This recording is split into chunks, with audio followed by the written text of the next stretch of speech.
il a commencé à m'enseigner. L'enseignement qu'il m'a donné, c'est cet enseignement que nous allons partager cet après-midi. Vous et moi. Il m'a demandé d'ouvrir le livre aux Hébreux. C'est ce que nous allons faire ensemble. J'ai ouvert. Il m'a dit de prendre le chapitre 12. J'ai pris le chapitre 12 et j'ai commencé au verset 7 jusqu'au verset 11. Si ensemble, bien-aimés, on peut lire, nous tous, nous allons comprendre le message qu'on m'a dit.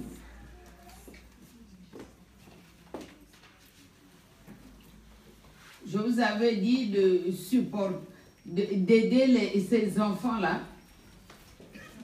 Comment lire la parole de Dieu pour qu'ils ne somnolent pas parce que les enfants sont devant. Et je vous avais dit que c'est l'église de demain.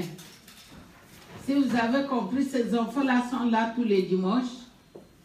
Mais ceux qui viennent derrière là, ils ne sont pas là tous les dimanches.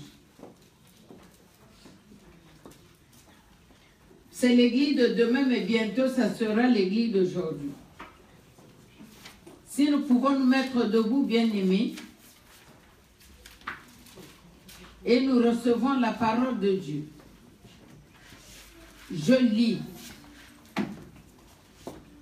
Supporter le châtiment, c'est comme des fils que Dieu vous traite. Car, quel est le fils qu'un père ne châtie pas? Mais si vous êtes exemptés du châtiment auquel tous ont part, vous êtes donc des enfants illégitimes et non des fils. D'ailleurs, puisque nos pères, selon la chair, nous ont châtiés et que nous les avons respectés, ne devons-nous pas, à bien plus forte raison, nous soumettre au Père des esprits pour avoir la vie? Nos pères nous châtient pour peu de jours, comme ils le trouvaient bon. Mais Dieu nous châtie pour notre bien, afin que nous participions à sa sainteté. Il est vrai que tout châtiment semble d'abord un sujet de tristesse et non de joie, mais il produit plus tard, pour ceux qui ont été ainsi exercés, un fruit paisible de justice. Amen. Amen. C'est un message très fort, bien-aimé. Nous allons nous asseoir. C'est un message très fort. Je tourne dans beaucoup d'églises. Je vis au milieu des enfants de Dieu. Je vis au milieu des chrétiens. Mais c'est rare de trouver un chrétien qui supporte le châtiment comme on nous dit. C'est un message dur. J'ai toujours dit, même quand on évangélise, souvent nous trompons les gens en disant que venez à Christ, vous n'aurez plus de problèmes, vous n'aurez plus les châtiments. Les châtiments sont dans plusieurs sens. Le sens du travail. Aujourd'hui, quelqu'un cherche le travail. Il donne des CV partout. Il peut faire 2 ans, 3 ans. Enfin, il trouve le travail. Mais quand il trouve le travail, dans deux matins, on le met encore dehors. Châtiment. Bien-aimés, les gens prient. Les célibataires prient. Ils demandent le mariage. Aujourd'hui, les églises sont pleines de célibataires. Mais les chrétiens n'aiment pas le célibat. Mais pourquoi? Parce que Dieu lui-même, il a dit, il n'est pas bon que l'homme soit seul. Il prie, il jeûne, il prie, il jeûne. Enfin, le mari se trouve. Le mari arrive. On le prend, il se marie. On se marie, la phase B du mariage commence. C'est le châtiment. Nous sommes là. Si tu ne souffres pas pour un problème du travail, de mariage, un problème quelconque, tu peux souffrir d'un problème de santé. Tu peux souffrir d'un problème de santé. Le châtiment. Hier, je pensais que quand on est dans le ministère, surtout les pasteurs, ils ne devraient pas souffrir. C'est bien après que j'ai compris que c'est dans le ministère où la souffrance augmente.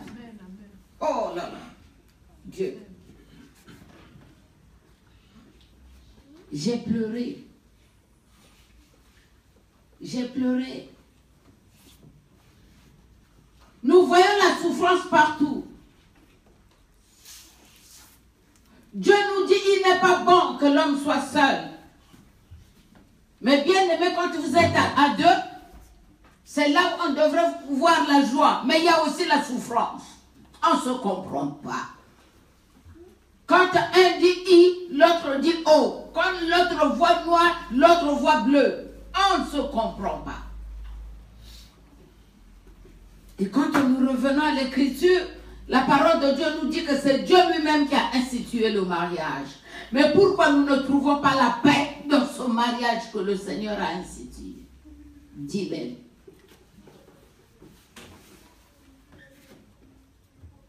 Bien-aimés, je vous demande de bien me suivre comme j'ai suivi l'Esprit ce jour-là qui m'a parlé. J'étais en formation théologique où mon professeur nous a donné un témoignage d'un missionnaire qu'on a envoyé en Afrique. C'est un Américain. Il est sorti d'une école de formation théologique. Après, on l'a envoyé en mission en Afrique. On l'a envoyé dans un village où il a commencé le ministère avec sa femme. Il a fait 2 ans dans ce village-là. Il y avait seulement, ils avaient un enfant, de 4 ans. L'enfant a trouvé un camarade, un ami dans le village. Et cet enfant de 4 ans-là venait toujours jouer avec son enfant. Ils sont arrivés, ils ont évangélisé. Porte à porte. Personne n'est venu à Christ. Ils ont organisé l'évangélisation de masse. Personne n'est venu à Christ. Le missionnaire a commencé à pleurer. Le missionnaire dit que pourquoi je dois avoir des difficultés dans ce travail? Qu'est-ce que je ne fais pas, Seigneur? Il rentrait dans les jeunes, monsieur, dame. L'enfant jouait toujours avec son ami qu'il a trouvé au village. Sa femme est tombée enceinte. La femme tombe enceinte. Dans ce village-là, il demande un dispensaire. On lui a montré un dispensaire. L'Américain appelle ceux qui l'avaient envoyé que je ne peux pas ici et à ma femme qui est tout le temps malade. Et le ministère n'est pas fructueux. Est-ce que je peux revenir? Ceux qui l'ont envoyé, ils ont dit non, tu ne peux pas revenir. Fais ton travail avec ton Dieu. 3e année, la femme d'abord qui était enceinte vient accoucher. La couche mort-née. 2e difficulté. Le monsieur pleure, sa femme pleure. Ils ont enterré l'enfant. Troisième année, cette femme-là tombe encore enceinte. Elle accouche, l'enfant meurt. Elle a dit non, non, non. Cette fois-ci, je ne vais pas demander l'autorisation, je vais repartir. J'en ai ras-le-bol. Et ils avaient une place où ils ont enterré leurs enfants. Ils ont fait volte-face. Ils sont allés et ils sont repartis. Quand ils sont repartis, l'enfant, l'ami de leur enfant a pleuré son ami. Ils avaient construit une place où il priait avec sa femme et l'enfant. Donc l'enfant là aussi venait là. Il venait aussi prier puisqu'il jouait avec son enfant. Bien aimé. Des années, des années, des années, leur fils a grandi aux États-Unis. Et il a cherché, il est rentré dans le ministère. En rentrant dans le ministère, il a demandé de repartir là où son père a échoué. S'il faut appeler ça échoué. Et l'enfant est parti. Il arrive dans ce village, il a trouvé une grande église. Très peuplée. Mais il dit, oh, mais nous on vivait ici, mais la maison, c'est la maison que je vois à côté là. Mais on n'avait pas laissé cette église. Mais qui a évangélisé ce village? Il demande qui était le pasteur. Et le pasteur de cette grande église était le petit là qui venait jouer avec le petit du couple pasteur. Amen. Amen, amen. Il a dit, moi je vais le rencontrer. Mais c'était mon ami. Il a appelé. Il l'a rencontré. Et quand le pasteur est venu, il regardait le missionnaire, le jeune missionnaire qui est arrivé. Il regardait, il dit, Saint-Tel. Il dit, et le missionnaire répond, et toi aussi Saint-Tel. Ils se sont embrassés. Toute la classe en pleurait par rapport à tout ce qui était arrivé à ce missionnaire, le premier missionnaire. Alors, quelle leçon nous pouvons tirer de ça? Bien-aimé, le temps de Dieu est compliqué. Ce que Dieu veut pour toi, pour ton problème, pour ta souffrance, c'est lui qui le sait. Ce ministère, à bien voir, ce n'était pas le ministère de ce petit-là, mais c'est le fruit du vieux pasteur qui était là, du premier missionnaire. Hein, c'est l'arbre, la semence qu'il a produit qui a germé. C'est difficile de comprendre ça si tu n'es pas illuminé par Dieu. C'est pourquoi, bien-aimé, aujourd'hui, dans le livre de Hébreux, c'est vrai, vous allez me demander, les jeunes théologiens qui sont là vont me demander, l'auteur c'est qui? L'auteur de l'épître de l'Hébreu n'est pas connu. Bien-aimé, la tradition ancienne l'attribue à l'apôtre Paul. Mais quand on regarde le style oratoire, est profondément différent de celui de Paul. Moi, je veux vous dire, aujourd'hui même les prédicateurs qui passent là, si vous examinez bien, chacun a son style. On n'a pas le même style. Hein? Moi, quand je prêche, papa prêche, Christian prêche, Efraim prêche. On n'a pas le même style. Vous connaissez déjà le style de Maman Ziavoula. Donc, quand on l'attribue à Paul, on ne trouve pas le style de Paul. Donc, il serait mieux donc, de considérer l'épître comme elle se présente. Maintenant, dans le chapitre 12, au chapitre 13, il relate la persévérance et la sanctification dans la foi. Quand il nous dit dans ces versets de supporter le châtiment, pour lui, le châtiment, c'est une façon de faire grandir un enfant. Sans châtiment, on ne peut pas grandir. Mais l'homme en soi, l'homme naturel, n'accepte pas le châtiment. N'accepte pas le châtiment. C'est pourquoi ils ne veulent pas fréquenter les églises où on leur dit la vérité. Mais parce que la parole de Dieu n'est pas sucrée. La parole de Dieu n'est pas sucrée. Mais quand ils entendent des choses fortes là, eh bien, ils vont là où c'est sucré. Ils vont là où c'est sucré. Parce que si aujourd'hui, vous ici, vous parlez du châtiment, il y a une autre église à côté où on parle de la grâce. Tout est grâce. Ils ne savent pas dans quel contexte le Seigneur parle de la grâce. Donc, ils veulent partir là où on dit, non, tout est pour toi, tout est permis. Bien-aimés, c'est pourquoi j'ai intitulé ce message « Nos châtiments sont nos opportunités ».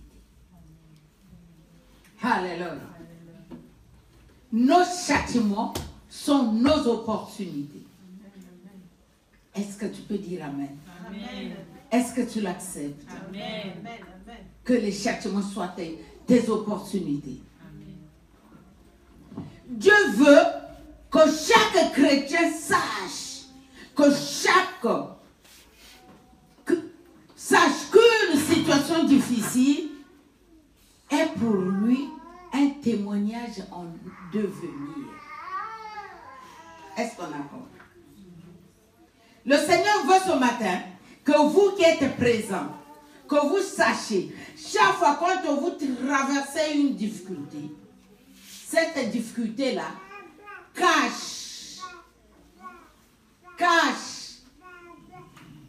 une victoire, amen, un témoignage, amen, en devenir, amen, après si vous voulez. Il n'y a jamais eu une difficulté pour un bon chrétien et si après, cette difficulté-là ne se transforme pas en témoignage. Mais là où il y a le problème, c'est attendre les témoignages. Mais le témoignage peut venir après un an. Le témoignage peut venir après des ans. Mais entre-temps, est-ce que tu vas persévérer pour attendre ce que Dieu a caché? Bien-aimé, pourquoi le châtiment peut être un témoignage en devenir? Eh bien, c'est ce que nous allons examiner en 3 points. En 3 points.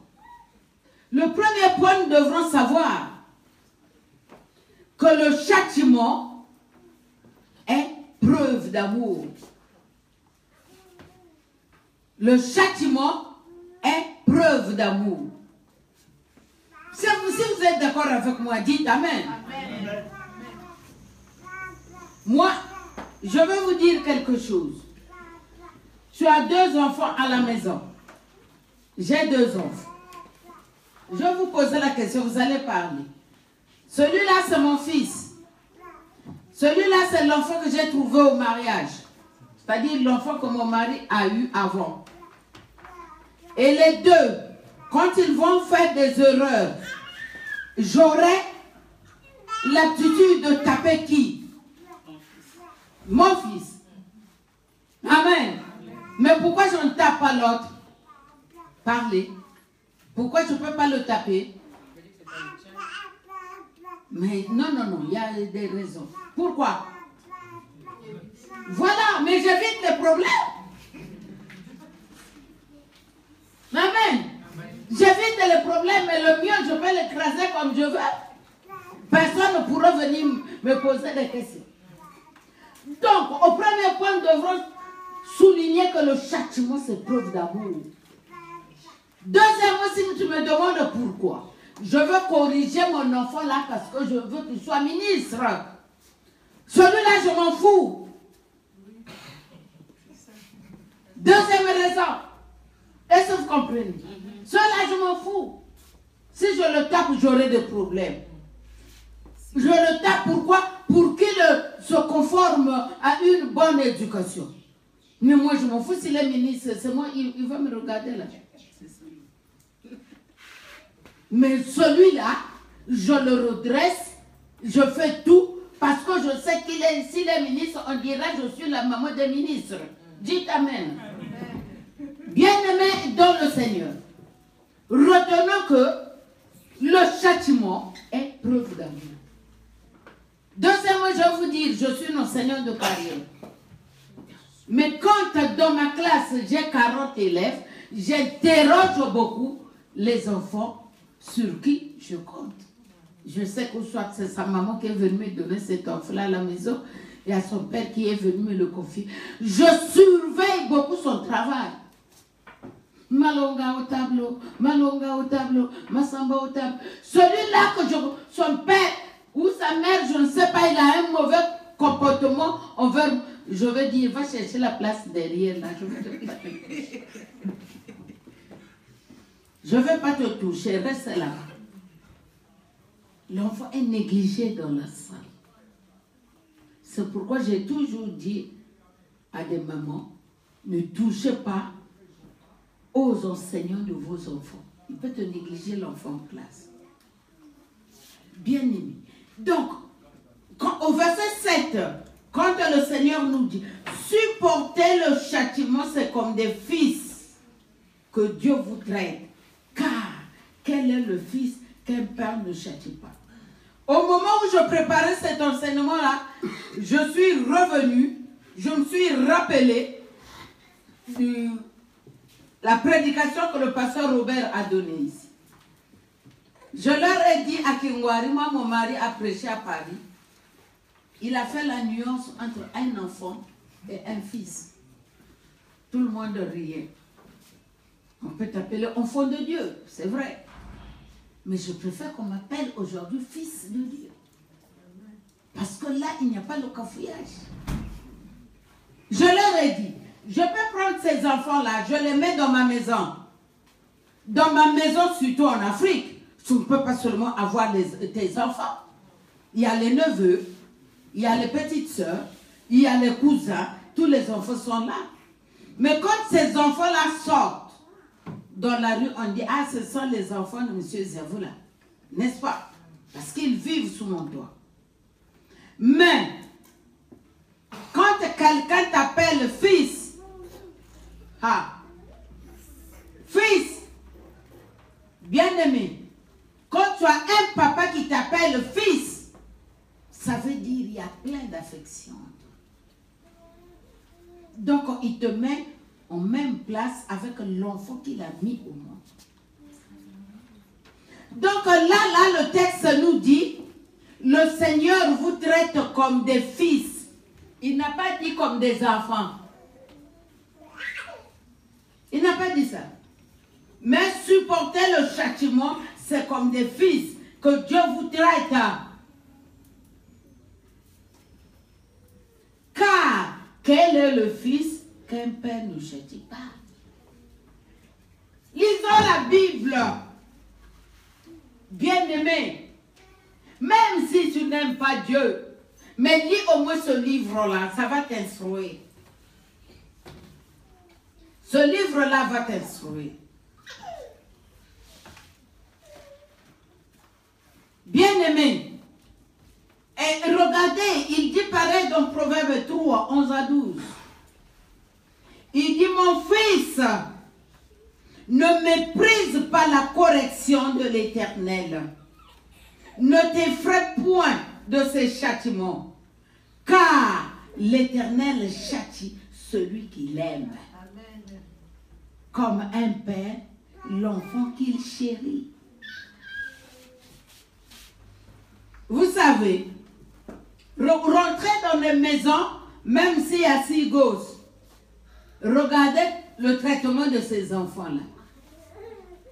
Les enfants qu'on n'aime pas, on ne les châtie pas. Dès qu'ils font l'erreur, on fait ce on s'arrête là. Mais l'enfant qu'on aime, on le reprend toujours. Dans la maison du Seigneur, ces enfants-là sont là. Les enfants que le Seigneur aime. Mais moi, je pense que chacun de nous, si on nous demandait de quel côté tu vas te mettre, mets-toi du côté des enfants que Dieu aime. Mais si tu es là, accepte aussi le châtiment. Mais nous, dès qu'il y a le châtiment, on fuit l'église. Et dès qu'il y a le châtiment, on n'accepte plus Dieu. Dès qu'il y a le châtiment, on maudit Dieu. Il faut entendre maintenant les paroles qui sortent de la bouche des chrétiens. Il faut voir. Ah, ce Dieu-là, il devient Dieu avec ce démonstratif. Ah, ce Dieu-là, on ne comprend pas. Le châtiment est pénible. Ceux qui disent dans la rue que Dieu ne châtie pas, ce n'est pas l'évangile de Dieu. Ce n'est pas l'évangile de Dieu. Mais chaque fois quand il y a châtiment, l'opportunité est là pour avoir, pour prendre ce que tu as. Mais, attention, il y a les châtiments qui arrivent, mais quand les châtiments sont là, l'intéressé murmure. Et quand il va attendre maintenant, ce qui est caché, ça ne viendra pas. Nous avons le cas de Job. Nous avons le cas de Job. Job a été châtié. Ses amis sont venus, ils ont dit non, non, non, non, non, toi tu as péché. Le Seigneur ne peut pas te permettre ça. Là tu as péché. Même sa propre femme dans la maison, il a dit, maudit Dieu. Oh, ça c'est quel Dieu qui peut faire des choses comme ça. Maudit Dieu. Mais la parole de Dieu nous dit que Job est resté intègre avec son Dieu. Tous ceux qui souffrent ou qui traversent des moments difficiles, il y a toujours les gens qui viennent chercher les pouces sur la tête. Certainement il a péché. Certainement il a fait ceci. Certainement il a fait ceci. Oui. Mais sachons-le que Dieu lui-même aussi cherche. Amen. Amen. Mais si nous restons dans Dieu, sans murmurer, sans écarter Dieu, la parole de Dieu nous dit que la victoire est tellement très cachée qu'on ne le voit pas. Viens.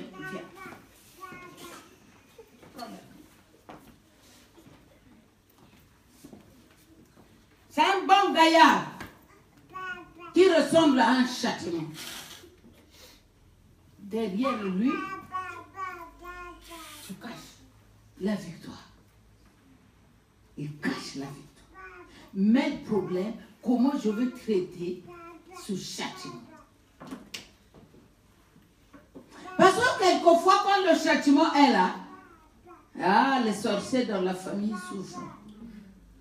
Ça doit être l'oncle qui m'avait demandé de l'argent, je n'ai pas envoyé. Mais toi, tu viens d'où? Qui t'a envoyé? Ça doit être mon oncle paternel. Ça doit être. La façon dont je traite ce châtiment-là pour voir ce qui est caché derrière. C'est un moment difficile. C'est un moment difficile. Le dire comme ça, c'est facile. Mais le vivre, c'est compliqué. C'est compliqué, bien-aimé. Va t'asseoir. Bien-aimé, quand le Seigneur dit que les châtiments deviennent des sujets de joie, les chrétiens ne supportent pas. Les seigneurs ne supportent pas. Les chrétiens ne supportent pas.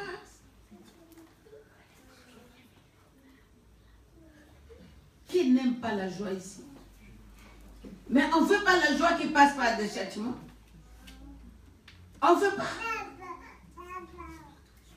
Hébreux 4, 16 nous dit: approchons-nous donc avec assurance du trône de la grâce, afin d'obtenir miséricorde et de trouver grâce, peut-être secours dans nos besoins. L'Éternel aime tous ses enfants. L'Éternel nous aime tous. Mais ce qui pose des problèmes, on ne supporte pas la marche de Dieu. On ne supporte pas. On ne supporte pas la marche de Dieu.